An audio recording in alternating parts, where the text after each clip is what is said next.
आदाब नाजरीन, खित्ते चिनाब की खबरों पर मुश्तमिल खुसूसी खबरनामा लेकर आपका मेजबान इश्ताक अहमद देव हाजिर।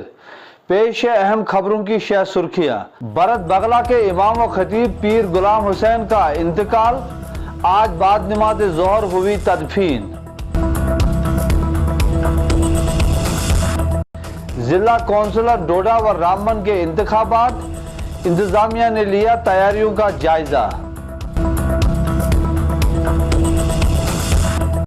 बटोत में बलाग दिवस के तहत प्रोग्राम मुनक्किद, डीसी रामबन ने सुने अवामी मसाइल।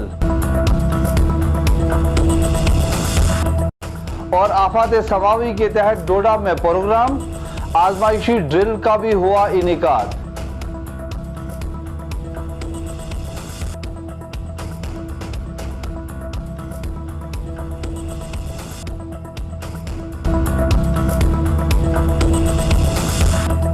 और अब पेश है खबरों की तफसील।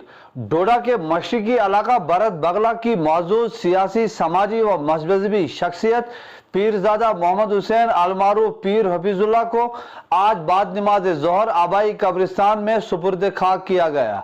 मरहूम की नमाज जनाजा में डोडा खित्ता व दिगर इलाकों से आने वाले लोगों की भारी तादाद ने शिरकत की। मरहूम जामा मस्जिद बरत बगला के इमाम व खतीब थे और उनका ताल्लुक एक रूहानी घराने से था। उनके वालिद मरहूम मोहम्मद यूसुफ की मौत के बाद वो जामा मस्जिद बगला के इमाम व खतीब मुकर्रर हुए। मरहूम बचपन से ही सियासी तौर बेदार मगज शख्सियत के मालिक थे और शोला बयां मुकर्रर भी थे। उनका शुमार बेहतरीन मुंतजमीन में होता था।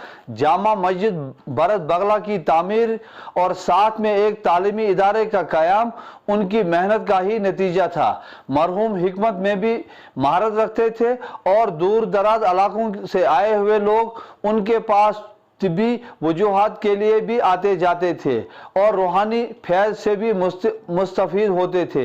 मरहूम हफीजुल्लाह पीर गुज़श्ता रोज़ तवील अलालत के बाद श्रीनगर में इंतकाल कर गए थे। मरहूम की मौत पर रियासत के तूल अर्ज़ से मुख्तलिफ सियासी, समाजी और मजहबी शख्सियात ने मरहूम को शानदार अल्फाज में खराज अकीदत पेश किया है। मरहूम की उम्र 70 बरस के करीब थी और वो सरकारी मुलाजमत से आज से 10 बरस कबल सबकदोश हुए थे। इदारा चिनाब टीवी और इसके तमाम कारकुनान मरहूम की मौत पर मरहूम के पसमानदगान से दिली ताज़ियत का इजहार करते हैं।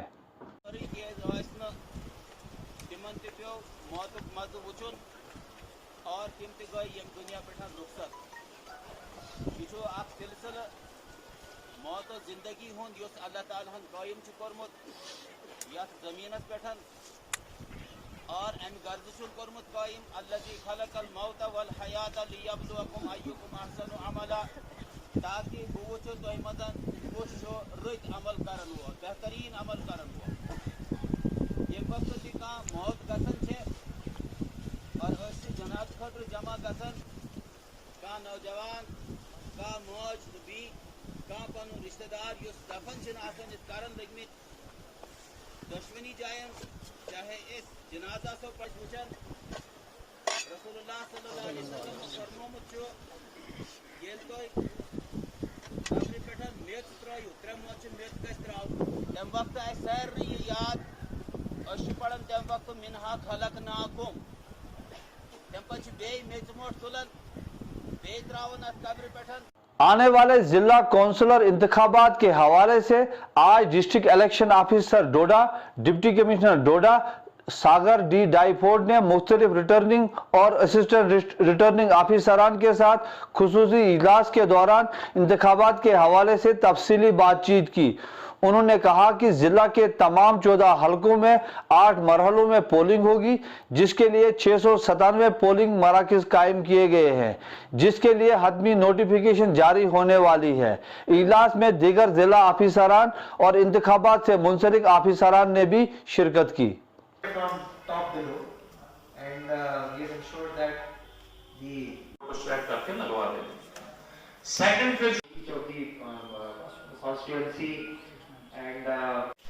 मगर उसमें आपने रिजर्वेशन स्टेटस चेक करना है।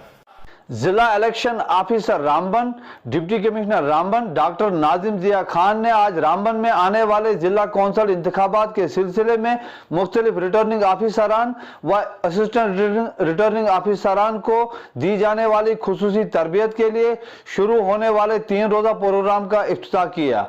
उन्होंने नावल कोरोना वायरस वबा के दौरान सरगर्मियों को जारी रखने के लिए रहनुमा खतूत पर भी अमल दरामद की तलकीन की। डेवलपमेंट काउंसिल इलेक्शंस, पंचायत के बाई इलेक्शंस और जो अर्बन लोकल बॉडीज़ के इलेक्शंस हो रहे हैं। नोटिफिकेशन जारी हो चुकी है चीफ इलेक्टोरल ऑफिसर और स्टेट इलेक्शन कमिश्नर की तरफ से। तो उसके तहत आरओज़ और एआरओज़ जो हमने अपॉइंट किए हैं डिस्ट्रिक्ट रामबन में, उनकी ट्रेनिंग भी आज हमने शुरू करवा ली है यहाँ रामबन में। मैत्रा में भी मैं वही ट्रेनिंग अटेंड करके आ रहा हूँ और उनके अरेंजमेंट्स मैंने देखे हैं। तो ये ट्रेनिंग चलती रहेगी। अगले 2 दिन हम कंप्लीट करेंगे, सारी ट्रेनिंग इनको प्रोवाइड की जाएगी ताकि जो ये इलेक्शंस हैं स्मूथली और पीसफुली कंडक्ट हो। नोटिफिकेशन जारी हो चुका है। डिस्ट्रिक्ट डेवलपमेंट काउंसिल इलेक्शंस भी पार्टी बेसिस पे ही करवाया जाएगा JNK में। 14 कॉन्स्टिट्यूएंसीज इसमें बनाई गई हैं हर डिस्ट्रिक्ट में और उनमें रिजर्वेशन भी लगाई गई है। वुमेन रिजर्वेशन, शेड्यूल कास्ट और शेड्यूल ट्राइब रिजर्व कैटेगरी भी लगाई गई है। और इनके इलेक्शंस 8 फेज़ में हम कंडक्ट करवा रहे हैं एज़ पर नोटिफिकेशन।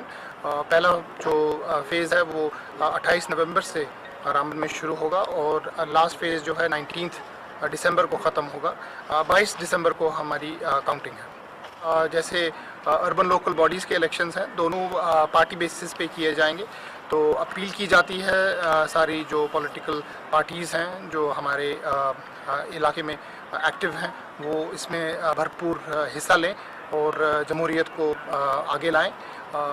होप यही उम्मीद ही की जा रही है कि ये काफ़ी हॉटली कॉन्टेस्टेड इलेक्शन होगा। पहली बार JNK में ऐसा इलेक्शन हो रहा है और जो चेयरमैन नियुक्त होगा डिस्ट्रिक्ट डेवलपमेंट काउंसिल का चेयरमैन, उनके लिए भी बहुत ज़रूरी है कि जो हमारी इलेक्टेड बॉडीज़ हैं जो ऑलरेडी जो पॉलिटिकल प्रोसेसेस चलाते हैं हमारे यूनियन टेरिटरी में, तो वो भी इसमें पार्टिसिपेट करें। ब्लॉक दिवस प्रोग्राम के तहत जिला तरक्याती कमिश्नर रामबन ने आज बटोत में आवाम के मसाइल सुने। उन्होंने ब्लॉक दिवस के तहत लोगों को घरों की दहलीज पर पहुंचकर इंसाफ फराहम करने के अगराज व मकासद से भी लोगों और ऑफिसरान को वाकिफ कराया। उन्होंने कई मामलात में फौरी अहकामात भी जारी किए, जबकि दीगर मामलात में हुकाम बाला से उन अवामी मसाइल को पहुंचाने की अवाम को यकीन दिलाया। ऑनरेबल लेफ्टिनेंट गवर्नर JNK की डायरेक्शंस पे ब्लॉक दिवस हर वेंसडे को मनाया जा रहा है। ये आहिस्ता आहिस्ता ये प्रोग्राम पॉपुलराइज हो रहा है। पब्लिक ग्रीवेंस का ये प्रोग्राम है, उनको सॉल्व करने के लिए और उनकी जेन्युइन डिमांड सुनने के लिए ये प्रोग्राम हर वेंसडे को चलाया जाएगा। 5 जगह हमने रामबन में ऑलरेडी डिसाइड की हुई हैं जहाँ पे ये प्रोग्राम चलेगा और बटोत उनमें से एक जगह है जिसमें आज हमने यहाँ बटोत में प्रोग्राम किया है। और तमाम डिस्ट्रिक्ट के जितने ऑफिसर्स हैं उनको मैं लेके आता हूँ और जेन्युइनली लोगों के सामने उनकी जो प्रॉब्लम्स हैं वो सुनी जाती हैं और उनको रिड्रेस किया जाता है। तो ये मुहिम चलता रहेगा। मैंने हिदायत दी है सारे ऑफिसर्स को कि वो अपने अपने डेस्क्स नॉमिनेट करें और ऑफिसर्स को नॉमिनेट करके रखें, ऑफिशियल्स को नॉमिनेट करके रखें इन जगहों पे, ताकि वेंसडे को लोगों को पता रहे कि उनको आना है अपनी ग्रीवेंस रिड्रेस कराने और वही रिड्रेसल ही सबसे ज़्यादा जो है वो सीरियसली लिया जाए वहाँ पे। तो उसी टाइप का हम ये प्रोग्राम रखेंगे। आउटरीच जो है वो महीने में प्रोबेबली एक बार हम ब्लॉक दिवस के तौर पे हम कहीं ना कहीं डिटरमिन करेंगे। और उसके अलावा भी बहुत इलाके होते हैं जो बिल्कुल पिछड़े हुए हैं जहाँ पे पहुँचना मुश्किल होता है, तो आउटरीच प्रोग्राम हम उनके लिए रखा करेंगे। Readiness time response and active preparedness programme के तहत जिला डिजास्टर मैनेजमेंट अथॉरिटी डोडा की तरफ से आफात समावी के तहत आज डोडा में मुख्तलिफ प्रोग्राम मुनक्किद हुए।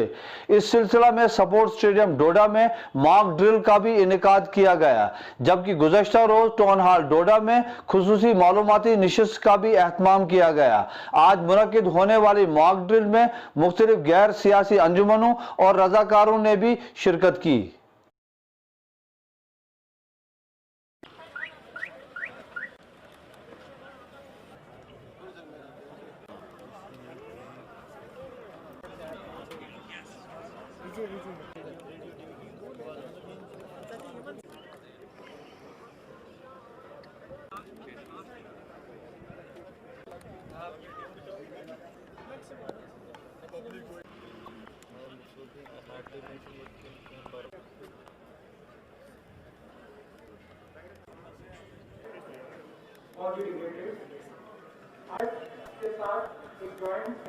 बचने के लिए वहाँ के स्ट्रक्चर इंजीनियर के द्वारा टीम कमांडर खुद वहाँ जायजा लेने जाता है, क्या वो अभी भी स्टेबल है कि नहीं है।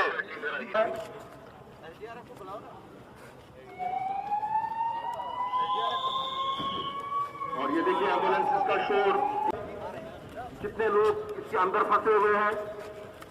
ये देखिए खूबसूरत हमारी एम्बुलेंसेस।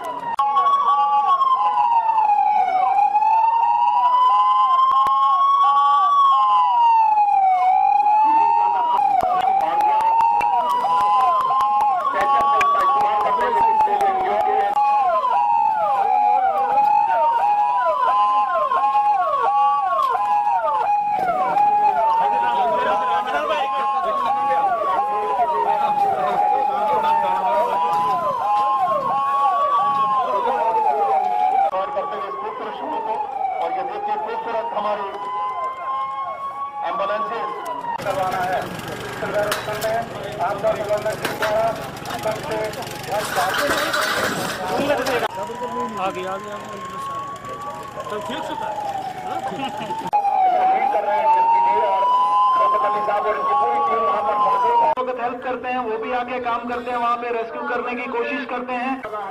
अंदर लोकेटिंग होल लगा हुआ है, उसकी मदद से कैसे एनडीआरएफ के लोग अंदर जा रहे हैं, वो अपने डिस्ट्रिक्ट मजिस्ट्रेट ने बुलाया हुआ है और स्टेशन हमारे डोडा के जो विक्टिम्स हैं उन तक पहुँच नहीं पा रहा था। तो अब जो भी अमला काम कर रहा है उनको अपनी भी सेफ्टी का ख्याल पहले रख।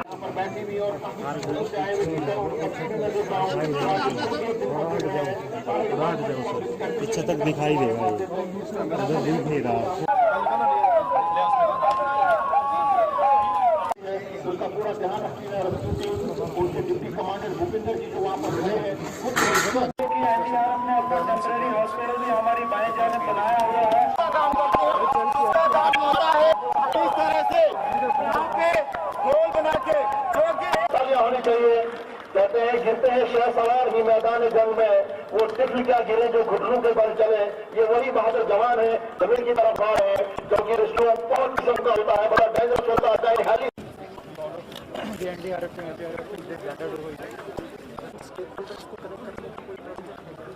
जैसे आपने मुझे ग्रुप में लिया, पुलिस को ग्रुप में लिया, ताकि अगर मुझे कुछ आप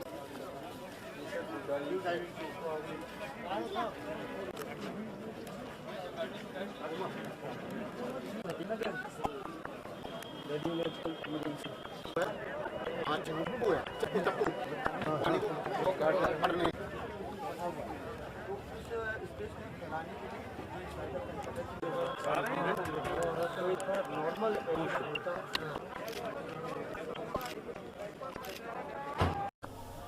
जैसे कि आप जानते हैं कि हमारा पूरा इलाका डोडा ज़िला जो है वो अर्थक्वेक प्रोन जोन है, जोन 5 में आता है। और उसी लिए जो है वो मैं शुक्रिया अदा करना चाहूँगा एनडीआरएफ की टीम का कि वो आज हमारे पास यहाँ पे आए और उन्होंने एक डिटेल में हमें एक मॉक ड्रिल करवाया। जैसे कि आप देख रहे थे कि जब अर्थक्वेक कोई आता है तो उसमें रिस्पांस मैकेनिज्म क्या होना चाहिए, पूरी डिस्ट्रिक्ट एडमिनिस्ट्रेशन को और जो है वो इसमें मजबूती देने के लिए और एक ड्रिल के लिए हमने यहाँ पे आयोजन किया था, जिसमें डिस्ट्रिक्ट एडमिनिस्ट्रेशन के सारे हमारे ऑफिसर्स, ऑफिशियल्स, एनवाईके के लोग, पुलिस की तरफ से जो है वो जितने मैक्सिमम लोग हो सके वो सारे इसमें थे। तो एक कैपेसिटी बिल्डिंग मेजर ये था, ताकि इसमें प्रिपेयर्डनेस होना बहुत ज़रूरी है। आने वाले दिनों में हम ये कोशिश करने वाले हैं कि जो हमारे इक्विपमेंट्स हैं उनको भी जो है वो ब्लॉक दिवस के माध्यम से अलग अलग जगहों पे रखा जाए, ताकि वो हमारी अलग अलग इंस्टीट्यूशंस भी इसके बारे में आगाह हो जाए। और टोटल एक जो है वो रिवॉल्यूशनरी स्पिरिट में हम लोग मुस्तैद रहे, तैयार रहे कि खुदा ना खास्ता अगर कोई भी ऐसा अर्थक्वेक हमारे पास बड़े लेवल का आता है तो उसको हम किस तरीके से डील पाए, इसके लिए कैपेसिटी बिल्डिंग हमारी ना। बहुत दो इंपॉर्टेंट मुद्दों के बारे में आपने बात की। जैसे बर्फबारी की मैं अगर बात करूं तो पिछले साल जो रिस्पांस मैकेनिज्म हमारे पूरे डिस्ट्रिक्ट में रहा है वो बहुत अच्छा रहा है। बर्फ के टाइम पे जो क्लियरेंस थे हमारी, उसमें टाइम लाइन्स जो है स्ट्रिक्ट दिए गए थे। इस बार भी जो है ऐसे स्ट्रिक्ट टाइम लाइन्स दिए जाएंगे। जो मेजर रोड्स हमारी होंगी, जो ब्लॉक हेडक्वार्टर्स को कनेक्ट करने वाली रोड्स होंगी, उसको किसी भी हालत में 48 आवर्स के अंदर क्लियर करना मैंडेटरी किया जाएगा। और रिस्पांस मैकेनिज्म हमारा पिछले 2 सालों से बहुत बेहतरीन हुआ है। इस साल जो है उसको और अच्छी तरीके से किए जाने की जो भी ज़रूरत है वो की जाएगी। उसी के साथ साथ एक्सीडेंट्स की आज जो आपने बात की उसमें भी विस्तार से चर्चा हुई। सारी एजेंसीज जो हमारी जो काम करने वाली है, मैकेनिज्म जो देने वाले हैं, जैसे SDRF हमारा है, पुलिस है या फिर हेल्थ डिपार्टमेंट है, उनको एक कॉमन जो है वो कंट्रोल रूम के हिसाब से कैसे बांधा जाएगा, इसके बारे में आज डायरेक्शंस पास किए, अब बात की गई। तो आने वाले दिनों में मैं समझता हूँ कि ये कैपेसिटी बिल्डिंग मेजर्स बहुत काम आएंगे। तो नाजरीन, इसके साथ ही ये आज की खबरों का होता है इख्तिताम। मुझे दीजिए इजाजत। आदाब।